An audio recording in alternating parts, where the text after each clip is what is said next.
सूफी संत मोइनुद्दीन चिश्ती, गुरु उस्मान हारूनी चिश्ती। सूफी संत मोइनुद्दीन चिश्ती का जन्म संवत 1189 हिजरी संवत 537 रजब मास की 13वीं दिनांक को सिस्तान देश के संजर गांव में हुआ, मुस्लिम समाज में हुआ था। पिता का नाम सैयद गियासुद्दीन, माता का नाम बीबी माहनूर था। 7 साल तक वो खुरासन में रहे। जब उनकी आयु 14 साल की हुई तब माता पिता का देहांत हो गया। एक छोटी सी बाग और पवन चक्की से की कमाई कर गुजरान चलाते थे। एक बार उनकी बाग में इब्राहिम कंदोजी नाम का फ़कीर आया। उनके सत्संग से मोइनुद्दीन चिश्ती अपना गांव छोड़कर उस्मान चिश्ती के पास हारून गांव गए। हारून गांव में 20 साल तक गुरु की सेवा की। गुरु जहाँ जाते वहाँ अपना सिर पर सामान लेकर जाते थे। गुरु उस्मान हारूनी चिश्ती ने उन्हें अनेक सूफी संतों के दर्शन कराए। 52 साल की आयु में मोइनुद्दीन चिश्ती यानी ख्वाजा गरीब नवाज अजमेर राजस्थान में आए। उस समय शाहमुद्दीन घोरी की सेना भारत में आई थी। ख्वाजा उस्मान हारूनी से दीक्षा लेने के बाद 17 साल सतत बंदगी की। अपनी आँख हमेशा बंद रखते थे। वो बहुत कम बोलते थे। जागृत होने के बाद अजमेर में फ़कीरों के लिए अन्न क्षेत्र शुरू किया। भारत का यह सबसे पहला अन्न क्षेत्र था। दिल्ली के बख्तियार काकी को दीक्षा दी, उनको जगाया। अरबी में उनको सूफ कहते हैं। उनके वस्त्र पहनने वाले को सूफी कहते हैं।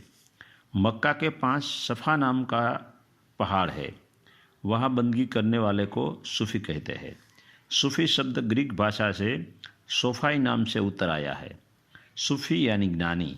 सूफी संतों की बंदगी की शुरुआत ईसू की 8वीं सदी में पैलेस्टाइन में अबू हासम नाम के सूफी संत ने की। सूफी संतों के 4 विभाग हैं। 1 चिश्तिया, 2 कादरिया, 3 सुहरवर्दिया और 4 नक्शबंदिया। भारत में सूफी चिश्तिया संतों के प्रणेता मोइनुद्दीन चिश्ती थे। उनके पीछे अनेक सूफी संत हुए, जैसे बख्तियार काकी, हमीउद्दीन नागौरी, बाबा फरीद, निजामुद्दीन औलिया, शेख नसरुद्दीन चिराग और अमीर खुसरो। जब ख्वाजा मोइनुद्दीन चिश्ती ने देश छोड़ने का समय आया तब उनके पहले 6 दिन अपने कमरे में अपना कमरा बंद कर लिया।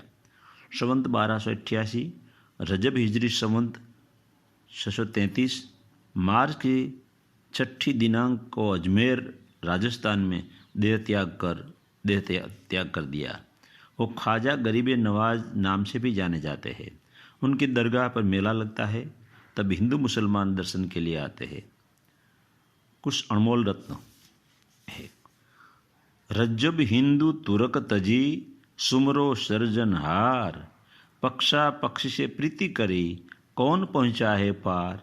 2 8 पहर निरखत रहो, सन्मुख सदा हजूर, कह यारी घर ही मिले, काहे जाते दूर।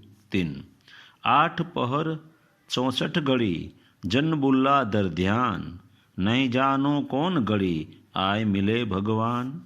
4 बुराई को सहन कर लेना सबसे बड़ी बुराई है, बायरन। 5 गुरु को सिर्फ देह नहीं समझना चाहिए, बल्कि उन्हें दिव्य प्रकाश के रूप में देखना चाहिए। सूफी संत फजल अहमद खां।